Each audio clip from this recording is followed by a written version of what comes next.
Somehow OBS lost all my settings again. Typical, right?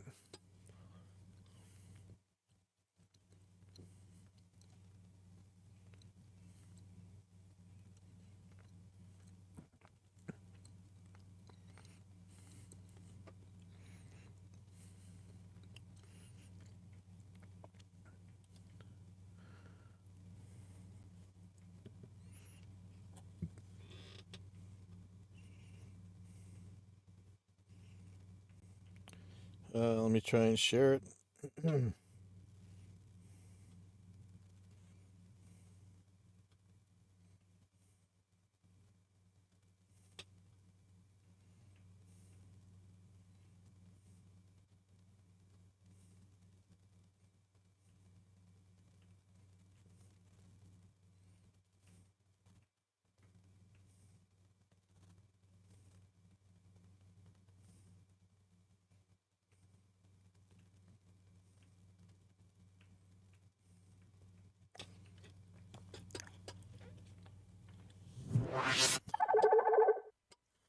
All right, welcome to Evidence-Based Audio. This is number 191, inching towards that big 200, and this is Use Your Ears. Okay, so let's Stream Elements bot running. I don't think I need Stream Elements anymore. Okay, first of all, if you've ever worked for me in like a major studio or even some minor ones, you probably, especially if you were just coming as an intern from one of the recording schools or whatever, you most likely got a chunk of 2x4 and drilled some holes in it and stuck in XLRs and 1/4 inches and made a little holder thing for soldering and for working on wires and everything. And one of the reasons for that was if you, let's say you're soldering a male XLR, if you plug it into a female XLR, not only is it easy to hold, but it could keep it from distorting and warping. And it's not usually that big of a problem in most XLRs. It is in some of them. But in things like DB25s, you know, you could, like, if back in the day when you're, like the Tascam D88s use those. I think some, modern mic preamps still use those, the DB25 connectors. And if you, they were already so close together and really hard to solder, but if you got too much heat on them, they would warp and you would not be able to use them. And you could ruin hours worth of work in just one messed up little move. This is something from All Parts. It's called the Hot Holder. There's a couple different versions of this, but it's the same sort of thing. I don't know how well this works. I think it's made out of silicone or something. Let me see what this says. Made of solid silicone. The Hot Holder Pro functions as a second set of hands gripping the most popular audio connectors, parts, and switches without absorbing heat or scratching your instrument's finish. So the one I'm looking at here has for sure female XLR. Looks like something that would probably hold a male XLR. 5-pin MIDI, female. Some 1/4 inch jacks. Oh, and it's sold out, unfortunately. So like SD cards or something. There's all sorts of sizes here. I'm sure there's 1/8 inch and some of the others. I'm sure it'll hold TT. Let me see what this thing actually says. RCA male-female pair. Hey, Vinny. XLR male and female, 1/4 inch male and female. Potentiometer, long shaft. 3.5 millimeter male-female. That's like those little headphone plugs, or 1/8 inch, I think we call it. Les Paul style switch, Strat style switch, wire holder. Oh yeah, that's kind of handy. This little slice across this thing for holding wire. Miscellaneous smalls, LED capacitors, resistors, etc. SD card slots. I don't know why, but hey, tiny PCB, TAF3. Or TA3F. That is, if you don't know what that is, if you were watching the video that I was doing on wireless units the other day, That's usually it's like a mini XLR, and you'll see those on like the Line 6 and the Shure wirelesses for sure. DMX male and female PCB slot, Molex, USB, and 2 wire holder slots. So it's a pretty handy thing, and nice to have. Unfortunately, they're sold out. There's another version of this, the Not Pro. Let me see. Let's see if that one's okay. There's one for $10 less, and it is not sold out. It has XLR male and female, Les Paul switch. Looks like Strat switch, 3.5 millimeter male and female, RCA female, RCA male, and 1/4 inch male, and 1/4 inch female and pot, and some miscellaneous stuff and little wire holders. $40. It's cheaper than the connectors you'd used to stick in here, so I guess it's worth it. Did you get the link I sent you for a magnet? Yes, I did. Okay, so that was pretty cool. I'm not sure that they'll actually make one for other guitars, but that thing was awesome. It's like a wooden one. I found from Amazon. I found some itty bitty little magnets on Amazon, and I was able to just stick those right in the screw holes and stick them in the covers. If I turn on I don't have a camera on right now. Yeah, where are all my webcams? Oops. Yeah, I'll fix that later. But if I had a camera, I could show you. It actually worked pretty well. But yeah, that's why I saw that thing. And I was like, okay, so now I see how to do it. So that was a cool link. So thank you. Okay, so this week I've been programming a quad cortex, sorry. And this was actually a device that was on my vaporware watch list, and turns out it wasn't vaporware. There's still a lot of stuff they haven't done, and one of the craziest parts of this is they don't have an editor built yet. Oh, which is nuts to me. There is no Windows or phone or whatever editor. There's some functionality where you can send like IRs to it and stuff, but actually editing the thing, you have to do everything on the unit. And this is a company I really question some of their practices. They constantly make plugins that aren't compatible with each other exactly. Like they're each one is kind of a standalone from each other, and it seems like it'd be a lot better if you could just share some of this stuff. And I don't know that any of these plugins actually are in the Quad Cortex, and I know for sure the Quad Cortex isn't a plugin that you can use on the computer the way the Helix Native is. And so I got my problems with this thing, but I gotta tell you that this is one of those ones that does captures, like amp profiling like the Kemper does. And there's a guy who's very finicky about his stuff, and he's never been happy. I've matched things very close with the Fractal and with some other devices, and the guy's just never been happy with it.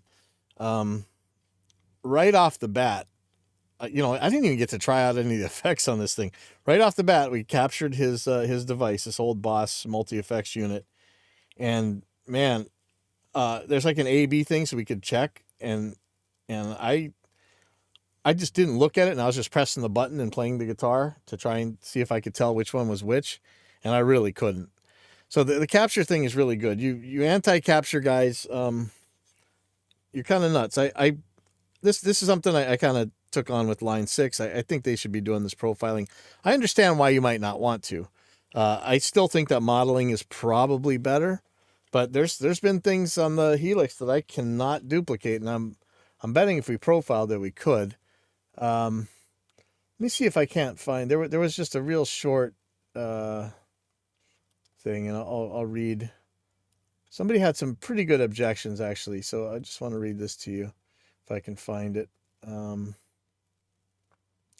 Quad Cortex. I'm just looking for my thread that I had. Sorry about that. I should have had this ready. Here we go. So I said,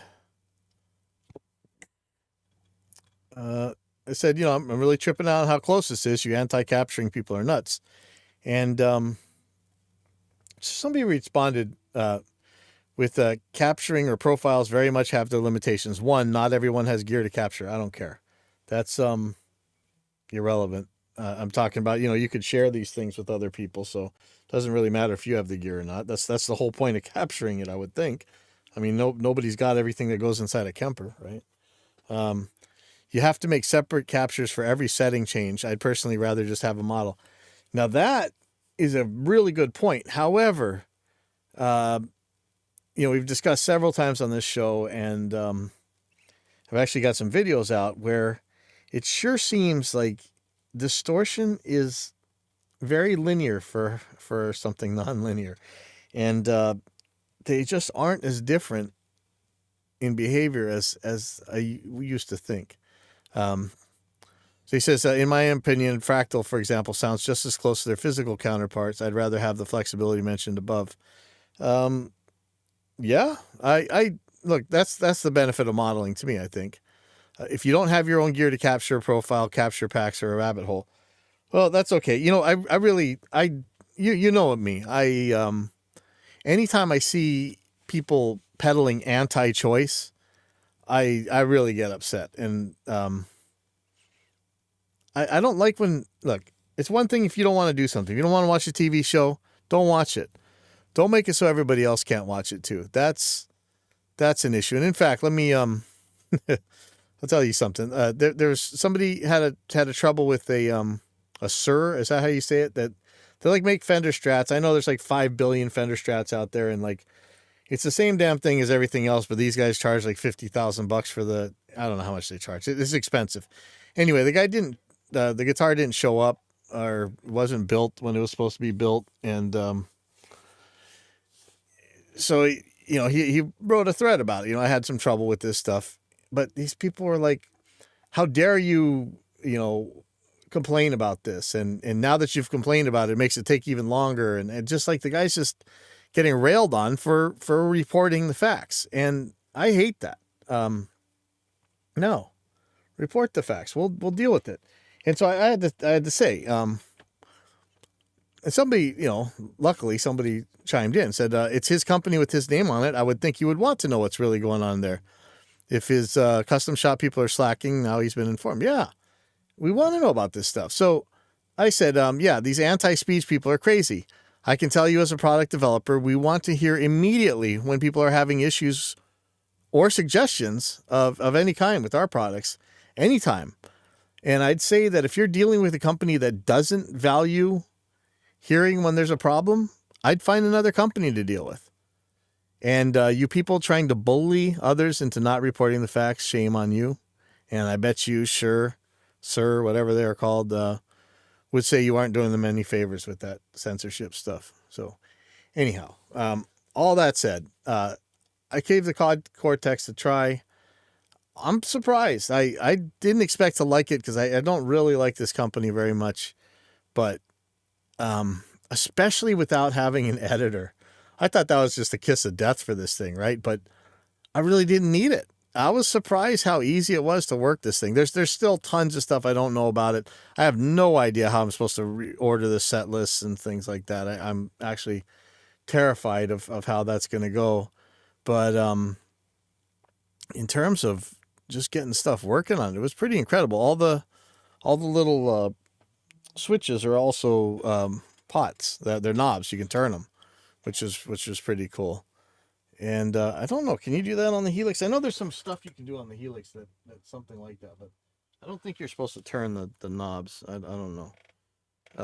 Somebody could tell me. I just tried to grab mine and turn it, but I don't know if I was supposed to do that. Oops.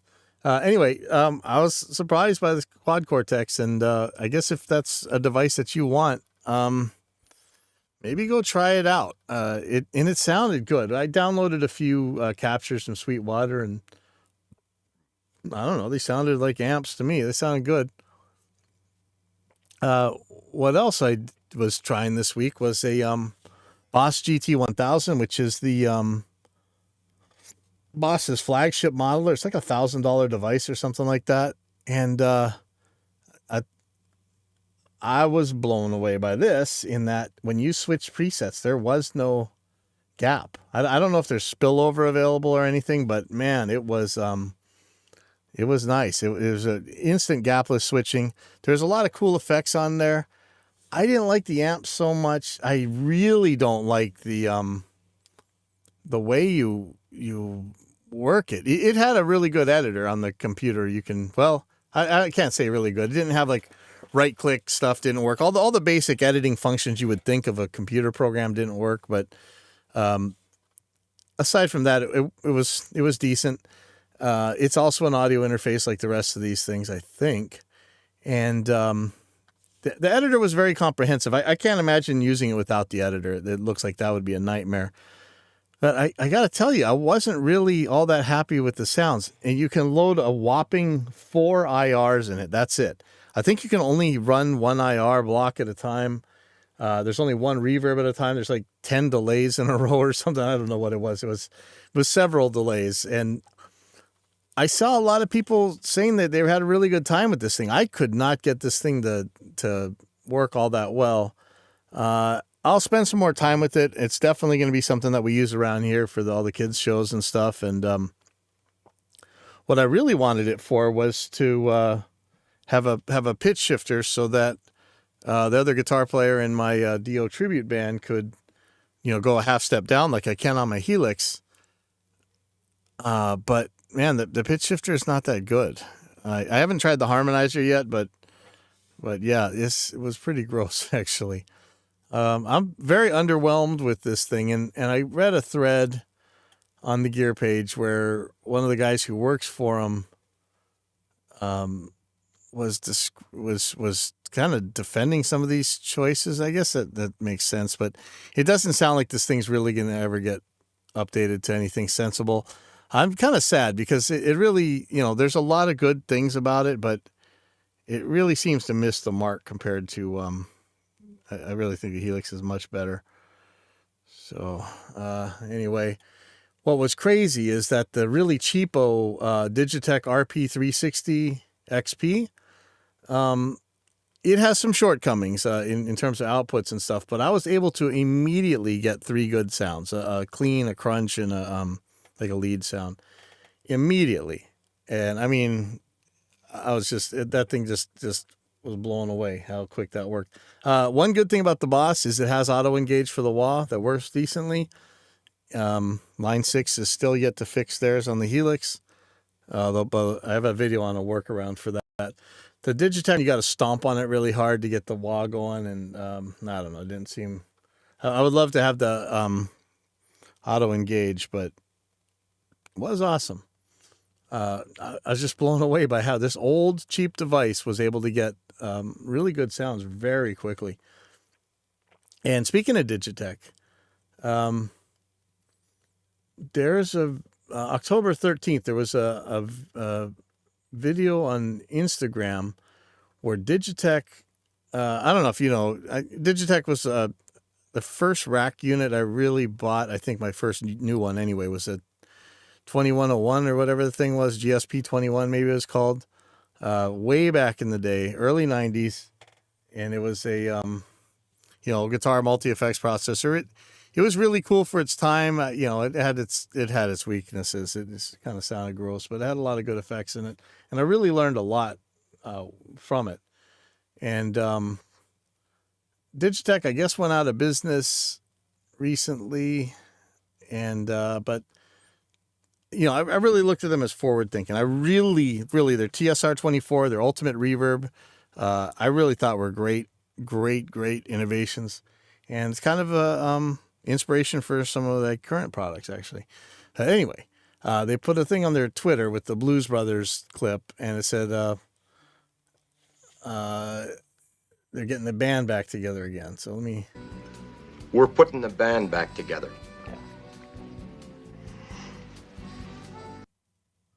So maybe Digitech's coming back to life. And let's see, it says Cortec owns them now, and I'm not sure is that Core, like the guys who make the Quartz and all that things. Cortec bought DOD, Digitech. They said they're gonna be making new pedals, something from Guitar World. Let's see. The Harman website is wiped of references to Digitech and DoD. But I think, yeah, here's Tom. So the guy from Digitech, and, I don't know if I've ever talked to him, but, back in the day when they were very much in business, I used to have to call them every once in a while. And it was such a great company to deal with. But he said, somebody was asking him any insight, and he said, not yet, but soon. P.S. See my signature. And I don't know, there's no signature in there. But, if Digitech's coming back, that's pretty awesome news, I think. I would love to see, I'd love to see them take on the Helix and everything else. I know I keep saying Helix. Helix is 7 years old now. Pretty crazy. Okay. And so, I know we talk about the meta a lot, people being chodes on forums. I just wish people would say, I don't know, from time to time. Like when you ask things and they just got to put their 2 cents in sorry. Sometimes, we talked about RTFM, the guys who always tell you, read the manual. Well, you already read the manual and they didn't have that in there. Or the guys who the worst of them all, the let me Google that for you. If you've tried to use Google for anything useful lately, it's just pretty much garbage. And, they already know what Google is. Don't tell them to go Google something. They already Googled it, and they're there because they think you're going to hear from some experts.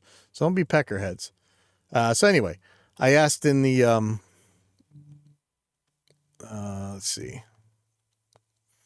So I asked in the Floyd Rose group about some problems with these Floyd Rose Pro, which is we talked about it last time. It's kind of an expensive Floyd Rose. In fact, I think it's the most expensive base model Floyd Rose out there, the low pro Floyd, and it's absolutely awful fine tuners. There's like a cam in them that makes it kind of broke. But somebody says it's a common problem with cheap hardware due to screw thread tolerance is too loose, not usually with the real Floyd Rose. Yeah, but the problem is it's not cheap. It's the most expensive one on there, and it's a real Floyd Rose. So. It's not that it's wobbling. It's always somebody's gotta answer with. They don't know what. Okay.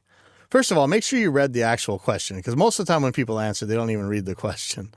So this guy keeps going on about how it's a cheap knockoff Floyd. I'm like, it's not a knockoff Floyd. It's a freaking real Floyd. So I said, so crazy I had to pay extra for this damn tremolo. It's not as good as the cheaper one. And he says, corners are cut with screws in their thread counterparts because it costs more to make them with closer tolerances and because manufacturers think you might not notice. Yeah, but this is the expensive one. Anyway, but, it drives me nuts when people either they refuse to actually just read the question or they want to write their own narrative. The times when we talk about how somebody asks a technical question, they need a technical answer, not, yeah, your 1000 works. Yeah. But is your 1000 low pro Floyd, or is it the 1000 like the original Floyd, like the Korean one, the nice one? Because this thing has a special type of fine tuner, and it has a weird groove in it. And when that groove hits a cam, it goes, like, let's say you're turning it clockwise. It'll get tighter. So the string tension will go up. The pitch will go up, up, up. And then when it drops the cam, it'll go back down again. And then it'll go back up again as you keep turning it. But it's so wiggly around the actual tuning part that what I ended up doing is taking them out and just sticking some Allen headed bolts in there. And that's working a lot better. But I had to have an oil slick Floyd, and this is the only way I could get one. But I really think I'm probably going to stick a Goto Floyd in there or something. And actually, I read something from that same Sir guy, the Sir Guitars, that he said that they weren't using the original Floyds anymore, not even the real expensive ones or whatever. They're using Gotos now, the 1996 Ts. So is yours? So but some 1000s are the original Floyd, and some 1000s are the low pros. So which 1000 is yours? Is yours a low pro Floyd? So the way you tell, and man, okay, when we talk about how Google is useless now, it is really hard to find actual pictures or information of this stuff, but All Parts has them. So let me pull up a picture here. So if this is what your fine tuner looks like, oh man, come on. So is that what your fine tuner looks like, or does it look like a normal fine tuner?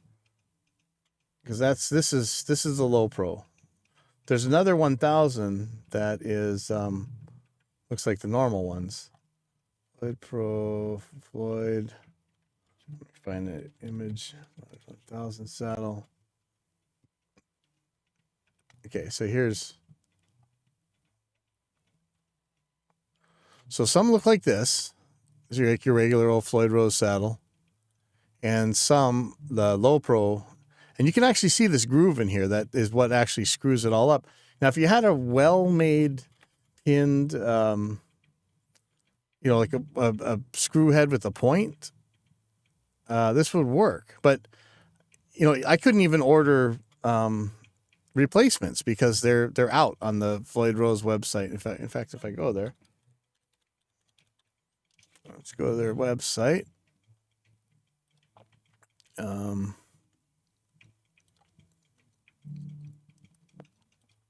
7-string Pro Series. So what in the world is a? Oh, see, that's not 1000 Series Pro. 1000 Series Pro saddle set. So there's no fine tuning bolts. Is this the one that I'm thinking of though? See, man, it's so hard to see this. See, I had to have oil slick, so that's what my problem is. If they would have made oil slick in anything else, they made oil slick in the special, but I don't really want the special. Well, there's two different types of 1000s. Well, actually, there's three different types because now they're calling the specials 1000. The specials had zinc saddles, which was the problem. There is an oil slick 6-string special. Anyway, where is the, let me find it. Can I search here?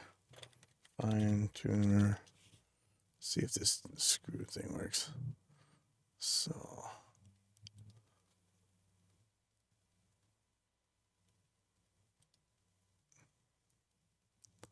No. Which one else? Let's see. So, Pro Series.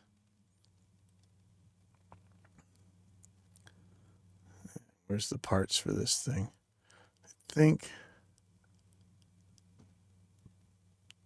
somewhere I found it on here, but anyway, they were out anyway. It was the fine tuning screws were out, so I don't even know where to look. It's pretty bad.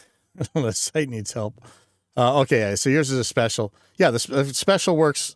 The fine tuners in the special work awesome. It's nothing like this, like the Pro. The Pro is a piece of crap the way the fine tuners work, man. Honestly, it's sad because Ibanez's low pro one works awesome, but again, that one's made by Goto. All right, so let me just move on. Let's see what else I got. So this is not so bad, but this is just what I'm talking about. I was asking, does anyone have the wiring diagram for an EMG 707 TWX in case you don't want to use the solderless system, but instead you want to solder in your own DP-DT switch? Oh, by the way, I found out that Love My Switches has 4DPT, whatever, 4-pole dual throw switches, which would let you switch 2 of these EMGs at once from single coil to humbucker, which is awesome. But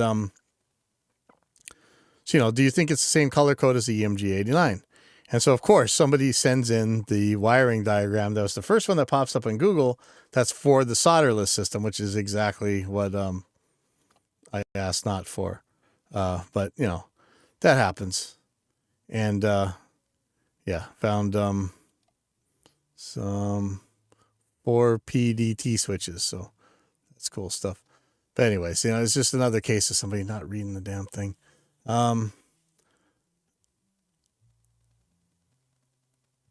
Okay.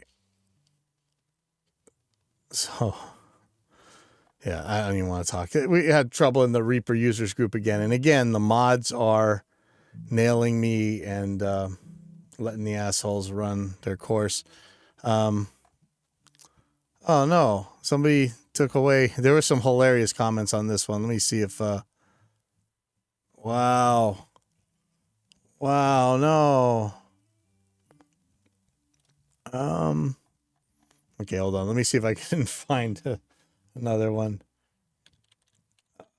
Boy, bummer. This thing was hilarious, man. I want to find this. Let me find mine. Does anyone sell? Okay, so here, check this one out. Okay, so what I want to know here, does anyone sell sustain blocks for Floyds that have the spring retainers like some of the Ibanez tremolos have? And if you don't know what I'm talking about, it is hard as hell to Google this again. So let me see if I can find Ibanez tremolo block spring retainer. Because they're, oh yeah, here. Well, this one's not for sale anymore, unfortunately, but this was the Killer Guitar Components version. And if you're looking at it, it's like a bar that holds your springs down in the on a Floyd Rose block, so your springs don't come popping out, which they don't really. But at the same time, I would really like to not have one more moving part. So being able to hold these down is nice, and some of the Ibanez's have that on this. So that's what I'm asking for. And so so some knucklehead says StewMac. I'm like, really, StewMac?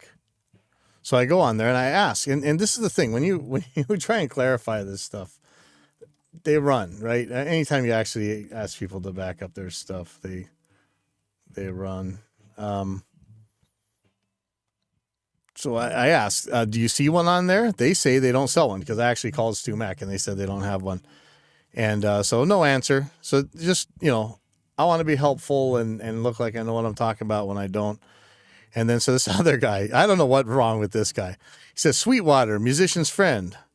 And I say, hey, neither of these carry the product that I see. Do you see one on there? And I asked specifically over and over, do you actually see one on there?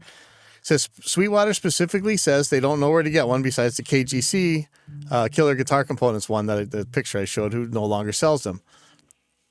So he says, musician's friend, there is a menu on there that says accessories. Click on tool hammer to scroll to page 5, tools. Put in musiciansfriend.com. I say, I don't see tremolo blocks in there. And so I've even put a picture up. Here are all the tremolo blocks I can find in Musician's Friend, and none of them have retainers in it. And then the guy says, that is their app logo. Like, no, it's not. And so then the guy says, Musician's Friend app on Google Apps. And so I just got to ask, at this point, you're dealing with these guys that always just spit out crap, right? I said, what are you trying to say? Have you actually seen one? He says, if you want to download the app is where to find it. And I'm like, sorry, for the third time, have you actually seen one? And so I say, okay, I got the app, same thing. I don't see any with spring retainers. Do you see one? Here's the search in the app. And so I put a picture up of all the tremolo blocks I see on there, and there's no spring retainer. All right. So, stop being chodes, man. And speaking of super chodes, okay. So I asked, is there an easy way to figure out what tempo something would be at, say, 6/8 compared to 4/4? And that's kind of a crappy question. And so I'm a little bit sorry for that, but I clarified it. What I mean by that is I had something that was on a grid at like 120 beats per minute at 4/4, and the pieces were on the grid, but I knew that the part was actually 6/8. So I need to calculate what tempo to put that at, so the grid will still line up when I switch from 4/4 to 6/8.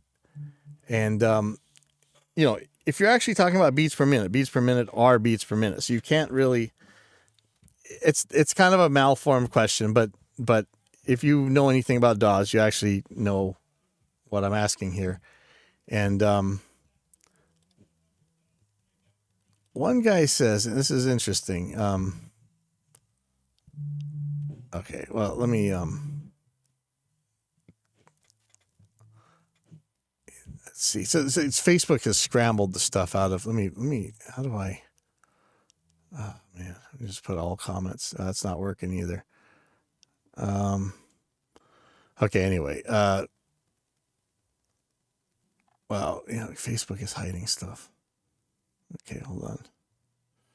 So somebody's asking, "What's your goal?" I'm not trying to be a jerk here, but I don't really understand what you're asking this question. And he's kind of right. So I had to explain. I'm trying to edit a tempo map first. So, for instance, it's set right now. So the grid is to show 140 and 4/4, and it lines up okay.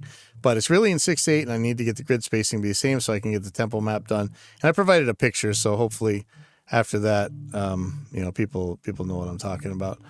You can see it on here, but and so this guy says the best I could do was to double the BPM and change it to 1/8, which at least gets you in the right time base.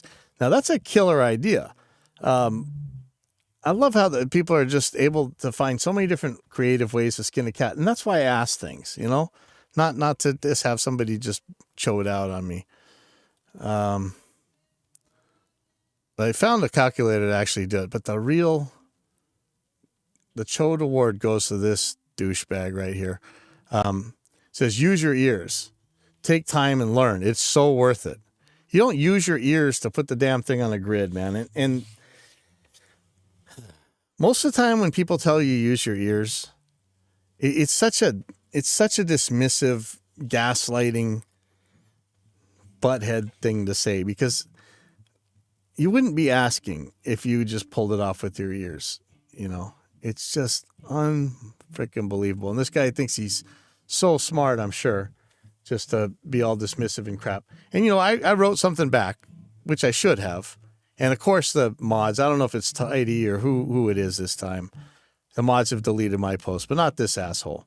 So, you know what? The Reaper Users Group, yet again, you get the Chode Award, too. But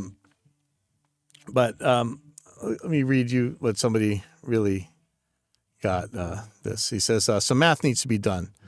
You have to understand that BPM is, after all, beats per minute. This means you're going to want to have a different amount of beats in the same time frame. Let's say you go out from 4/4, 120 beats per minute. You want to turn it into 6/8 while keeping the same time frame and determine the BPM to fit this. If that's the case, 8/8, 120 BPM would be an equal time frame with 4/4, 120. So in that case, 6/8 BPM would be 90 because 6/8 is 75% of 120. Using the same logic, you may convert anything. By the way, if it's for making a certain part of the song fit perfectly in sync in different measures, you could just try and find the right one. Does not need to be mathematically perfect to sound good, but this is already actually played, so I actually need to map it. Somebody else says, tempo is not connected to BPM. You can play 4/4 or 12/8 in the same tempo. Yes, you can, but that's not going to do what we're talking about. So I did find a calculator at tools.masteringmatters.com, music calculator. They had one that could do a little bit of it, at least change the numerator. But this is a really cool post from Andreas Vincent Lasak. I don't know how to say your name. For those readers who still wonder how Harun Petzo came to the correct solution, that's the guy up a little bit earlier. Here's a step-by-step guide. Let's say your tempo is set to 120 beat per minute. Then a quarter note lasts 500 milliseconds and an eighth note lasts 250 milliseconds. Why? Because BPM means beats per minute, and because most DAWs base their beat count on quarter notes. 120 beats per minute means that there are 120 beats, 120 quarter notes per 60 second, ergo 2 beats per second. So if you set your tempo to 120 beats per minute, every beat, quarter note, lasts half a second, 500 milliseconds, and a whole bar in 4/4 lasts 2 seconds, 2,000 milliseconds.